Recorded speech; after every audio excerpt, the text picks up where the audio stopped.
no translation probably on this, just watching it. Okay. Okay. All right, Jared, would you do me a favor, my man? Would you hit that like? Okay. I want to show you guys this quick little video about selfishness. Okay.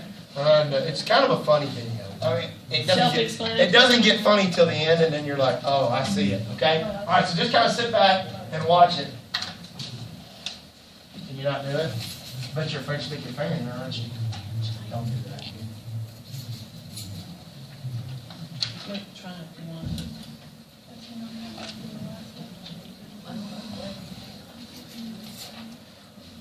Did you like it? I can't see. It's still. Okay.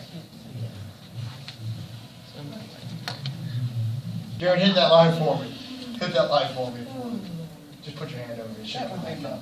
If not, I'll fix it. Is it not coming up? No. All right. So this old fella, man, that's good. I turned my light up. So man, this old fella right here demonstrates selfishness, I think, about as good as you can. I think he demonstrates selfishness about as good as you can. All right. So what did he do to himself, Aaron?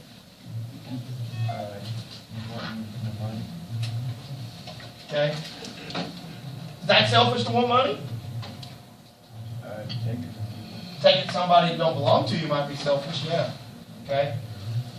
Where did he demonstrate true selfishness? What point in there did he cross a line? When he stole a Snickers bar? Yeah, because he's stealing. But when did it come back to really bite him? Jordan, when it bite him? Yeah, and he had plenty of money already, but he wanted what? More. And so he said, okay, I'm just going to go in the safe. And then the tape goes on. He's stuck in the safe. How are you gonna explain that to your boss? Davey, you want to walk me through how you're going to explain that? Yeah. What is that tapping coming from our safe? You open up, and there he is. All the money's outside. Guys, you're never going to believe what happened. You know. Yeah. How tempting would it be to do what he just did? If something freaky like that happened, and you, oh crap! How tempting would it be to use that to your advantage? It'd be really tempting, wouldn't it? Think about what you could do with that. Oh man, there's a lot of things you could do to your advantage with that little circle, right? And so he was taking advantage of it, but he displayed selfishness. He displayed selfishness. And the whole reason I'm talking about that today, okay, is this reason. Because what I wanted to do is talk about genetics as far as evolution and change, okay? And what I want to do is look at the most important point of what I want to look at is a simple concept. And the concept really for you guys is, I wanted you guys to think about this.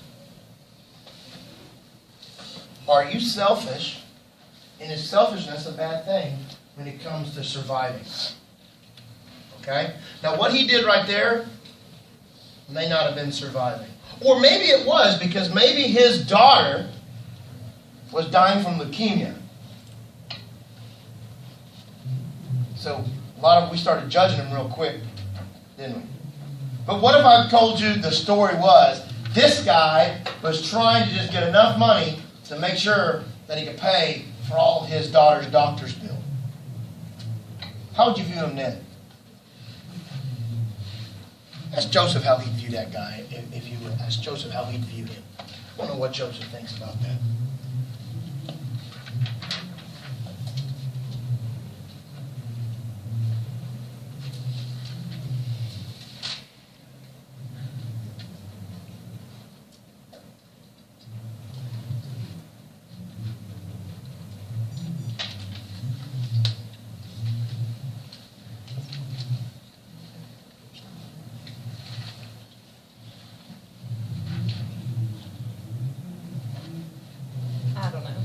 Okay. Taylor, what do you think? How did it change your view of him after I told you he was trying to get money for his kid? Well, I still think it's stealing money. Like, there's other things you can do. Like, you can do a charity or something. You don't have to steal other people's money. That's right. You don't still have to steal. Those are called situational ethics. Okay? Now let's take it again. What if his boss was a crook? Was stealing money, so he simply was taking back what he already took. Maybe that's the whole reason why the portal developed. Maybe he was meant to steal it from his boss and use it for that. How do you think, Chloe? How does it make you think now? Let's take a little deeper. Was he selfish then? He didn't really have selfish motives, but I still think stealing is wrong, but I think it's much more understandable, I guess. Even if his boss stole it from other people, he's still taking other people's money, right? Yeah, I think I should have reported it. Okay, right. So, but his kid dies of leukemia, even though he reports it. Oh, here's the $10 million. Hey, you can have it. But, yeah, I had his chance to get the money it took to do what I needed to do. Okay? So here's why I told you that. The other day, on Tuesday, I was putting some notes up on the board, and I was talking to you guys. We started getting into evolution from a human standpoint. Now, I need you to think selfishness. Okay? So when you hear the word selfish, Brittany, what does that word mean to you? The word selfish. What does that word selfish mean to you? Someone wanting everything for themselves. Somebody wanting everything for themselves. Correct. Okay? Does selfish have a negative connotation to it normally? Do we think negatively when we hear the word selfish? Yes. We do. Why? Tell me why. Logan, why do you think we think that way? Because the way I was brought up, we are supposed to want to give to other people. We're supposed to want to, do things for other people. And I think that's the way that most of us were brought up. And so I've always been told, no, Logan, you're not supposed to be selfish. And my dad will say, that's the most selfishest kid I've ever seen. And that's the way he said that. That's not my bad grammar. I know it's supposed to be most selfish. Uh-huh. I was just putting in his... I got you. I'm hearing what you're saying. But I think that selfish means somebody who wants to do things more for themselves than they're willing to do for other people. Okay? You're going to get a word today that means that. We're going to expand your vocabulary today, and you're going to go, wow, I didn't know that's what that word meant. Go do that. Megan, what do you think? Selfish, what's it mean?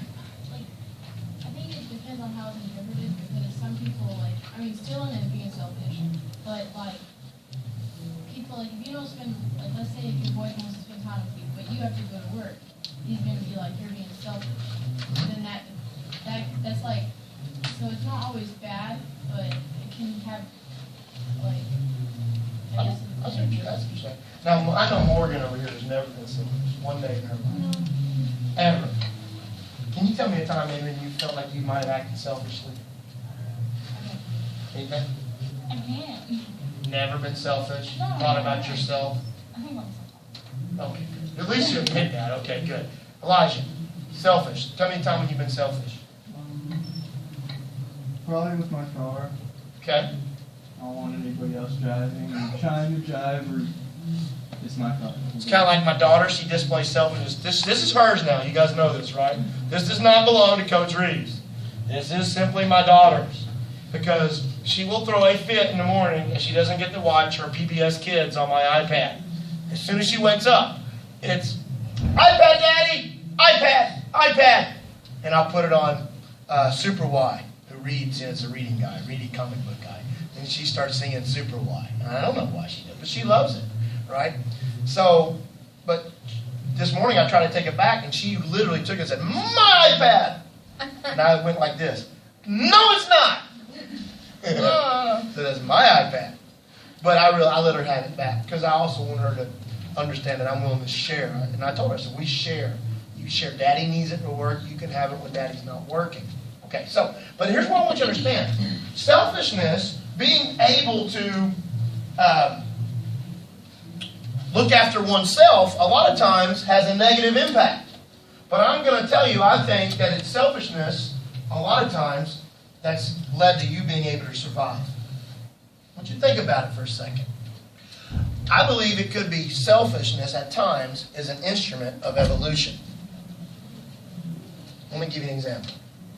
Garrett and I are hunting. We're running through the jungle. We're at their antelopes. Okay? Even though antelopes don't live in the jungle, let's just assume they did. Okay? And so we're out hunting antelopes. And you and I are out there, and in the distance we hear this roar. It's an unmistakable roar. It's Katy Perry. She's got the eye of the tiger. And we've heard it. I was like, ah! Just kidding, it's not Katy Perry. But it is a lion. Or it could be a tiger. Whatever it is, it's scaring us. We take off running. There's a tree. It's 10 foot. Now, I've seen me jump. I can't touch the rim. Garrett can go up there and he can just grab it and hang on it. And there's a limb 10 feet tall. And he takes off, and we hear that tiger getting closer, and he just boom, grabs that limb and pulls himself up. I do the same thing. Boom, wow! I miss. Ouch. Oh, gosh. Oh! I can't get it. Right? And we hear it. It's getting closer and closer and closer. But Garrett could have done the nice thing. Before you even jumped, you could have done this. Let's replay. Get up, Garrett. Here we are. Let's run. Let's run. Come on. We're running. Somebody make a tiger sound. Come on, make a tiger sound, for goodness sake. It's not that hard.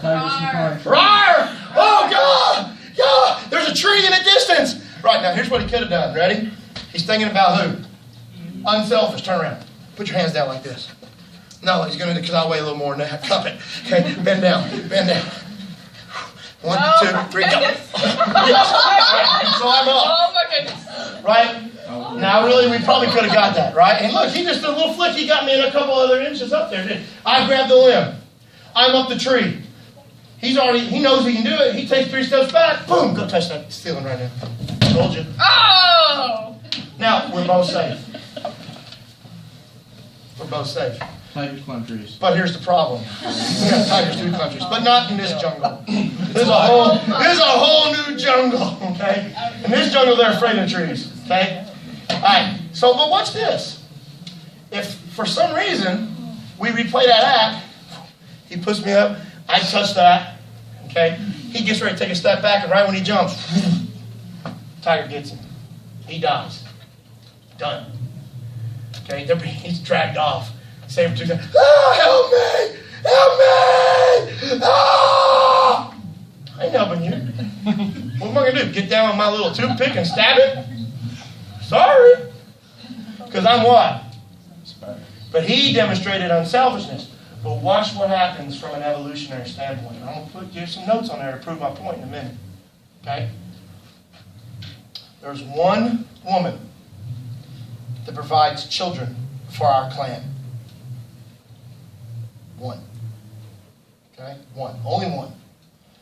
And there's multiple men. Okay? But we live in a society where marriage is not even a part of our society. It's about having children and taking care of one another. But there's only three men. When the other one just died the other day, he got squashed by an elephant, stepped on him. So now it's just me and Garrett. We're the only 2 left. Okay? We're trying to survive. We're trying to make our race survive. We have to eat, we have to hunt, we have to breathe. We have to shelter our children, we have to take care of our children, or we will die out. But here's an incident that takes place. On this particular day, because he was unselfish, no longer will his genetics be shared. Because he's wiped from the planet. My genetics are left over. So, what do we get? We get a bunch of short kids. A lot of short kids. That's what we get. Could have had tall kids. Kids that can jump. Kids that can do other things. Climb in trees. And other skills that you may have. Now what's left over are just a few kids and whatever else I can produce. Alright? And so we start to think about this. And then less than a year later, our tribe is invaded. by another tribe. Well, let's not make it a year later. Let's make it like 15 years later. And we've got a bunch of pygmy warriors. But they ain't pygmies, they're Vikings. We have no chance of beating them. So they kill us, they enslave us, and what happens to our race? It dies off. That's what I'm talking about when I talk to you guys about evolution. I'm not talking about monkeys. I'm talking about how our genetics just stop. They just stop. Mine are done because of his unselfish act. His are done, mine continue. Or we could have cooperated and maybe gone somewhere with this. Or perhaps he could have been selfish and just saved himself. But then 20 years later, they made a need in my brains. You see? I tell my football players that all the time. I want you to think about this. What football players need from me is wisdom. Because they don't know crap about football. Okay? What I need from them is energy. Because I don't have the energy they do. Okay? I need their enthusiasm. I need their energy. I need their athleticism. They need my wisdom. See how we form a really nice group if we work together? But here's the problem. You could also flip the script and say 20 years later you get defeated by an adversary who uses weapons that you have no idea how they make. But yet I could have probably figured it out and saved us all. So now it's mind over muscle. Where before it was maybe could have been muscle over muscle. You see? Yeah, brains versus brawn. So you get into a situation, right? All right, so what I'm going to do, guys, I'm going to put a few things up here to help you guys out. We're going to look at mechanisms of evolution. And we started these the other day, and you guys should have those notes. Remember, I started putting them on the board. I told you guys to make sure you had those. Don't lose them. And so what I'm going to do is somebody erased it, so I'll go ahead and start it over. We're just going to put mechanisms of evolution. Now what I'll do is I'll just write them down as we go. And I'll write them really big because I know some of you guys need to see things a little bit larger. Instead of writing them all down, I'll just write them as we go, okay? Make it a little bit easier for you to see. All right, so there are 5 mechanisms of evolution, okay? 1, migration.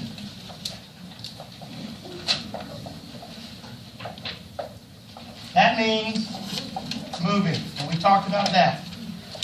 2, mutation, which means changes in DNA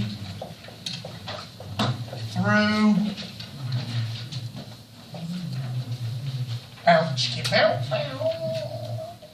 breeding. Does it have to be just breeding? No. No. Can your genes change outside of breeding? Sure they can. Maybe you drank from this phenyl A cup that had something in it that changes your genes and makes your children fat, like happened to those mice. Remember? Okay? So, here we go. Mutations. But mainly mutations happen as we breed. And what I told you that was cool the other day is every baby born has 130 new mutations, most of which never affect your ability to succeed. Okay? Most of them never have anything to do with whether you succeed or not. All right? Now, the third thing we moved through, we talked about migration, we talked about mutation. All right? Then we're going to talk about genetic drift. What is the Which one? the next to mutations? 130. Oh, BO. Body odor. Body odor, mutations. That guy really stinks. Woo! Need some stuff under them arms. Genetic drift. All right, genetic drift, guys, is accidents, and for lack of a better word, fate. You just happen to be driving down the wrong road at the wrong time. You just happen to be sitting next to the wrong bench on the wrong day. You just happen to be on top of the World Trade Center the wrong day with your family. Can you imagine? I mean, just think about this for a second, guys. You've saved up a year to Take your family to New York for a vacation. Your children have said, "Come, Daddy, I want to go to I want to see the Statue of Liberty." Honey, I promise we'll do it, okay? Now I want you to follow me with this for a second. Let me get this real quick. Coach Reed? Yeah. He is in the social studies workroom. Yes, ma'am. All right, bye-bye. So, what occurs? You save up money, you get a plane ticket, you fly from Denver, Colorado, you arrive there September 9th. First 2 days are wonderful. You're staying in New Jersey, you go across in your taxi every day, you go see a couple of plays on Broadway. Your children are just loving it. You go to the Empire State Building that evening. You come back down that night and you have a big, fresh Italian slice of pizza. You drive back to New Jersey September 10th, you go to sleep. You get back up the next morning, still September 10th, and you go out to Staten Island. And you just see this beautiful island where all these immigrants came, and you take a tour, and you're just having a great time. And then when you're done with that, your dad schedules a day for you guys to go to the New York Natural History Museum, the biggest natural history museum in the world, 5 city blocks. Big museum. And you can spend all day there looking at some of the coolest stuff. Y'all remember seeing Night at the Museum? Yes. That's the museum. Okay? It's gigantic. It's huge. Everything you want to see is there. I mean, it's a really cool thing. Art museum, they got everything. Okay? Whew, you're bushed. 2 solid days of nothing. 3rd day, Dad goes, "Guys, we're going to go to the world's tallest building today." Now, at the time it was. It's not anymore. Okay? And the kids are all saying, "Yeah, Dad, awesome. I knew you would do it." And you go up there, and you're sitting there at 8:45 in the morning. You get there early, because you want to make sure your kids go straight to the top on that elevator, and there's not a long wait. And so you get to the top, and it's a kind of a brisk morning. The wind's kind of cold. Now you can feel the wind. I mean, you're 1,600 feet in the air, so it's a little chilly. Okay, you're 121 stories. And your kids are looking down. Everybody looks like ants, and your kids are laughing, and you're having a good time. And all of a sudden you hear something. It don't sound normal. And off in the distance you see a plane. And then it rams itself right into that wall, right into that skyscraper. And that's life, my friends. And you better wake up. That's genetic drift. Because you know what's about to happen? You know what's about to happen, Balthazar? You know what's about to happen. You and your children are going to die because of the actions of selfish idiots who think they get to heaven by killing innocent human beings. And by the way, they're not just Muslims. Christians do it too. And that beautiful little girl and that beautiful child that spent the last 2 days with their daddy and mommy are going to die. That's genetic drift. Welcome to the world of fate. And it's unfortunate because both those children had the world of potential. They're both smart. They loved people. But now the world will never know what they were capable of. That's genetic drift. And it's happened to some of you in this room right now. For no reason, for no apparent reason, someone you loved didn't make it. And it's not for me to ask why or know why. But it has happened. And it's painful. I tell students all the time, it's kind of like Abraham Lincoln, man. Genetic drift. There are no descendants of Abraham Lincoln. Isn't that just a dang shame? You would think that having Abraham Lincoln's legacy still around would be kind of a good thing, wouldn't you? No, he's not here. All of his children died. And his wife went insane. Spent the last 30 years of her life, 20 years of her life, in an insane asylum. Okay? So, anybody know what was wrong with Mary Todd Lincoln? Just so you know. Since you're in psychology class, I'll give you an amateur psychiatry lesson. Did she have schizophrenia? Yes. She was schizophrenic. She always was schizophrenic. Okay? It just got worse. It got worse through a lot of Drugs.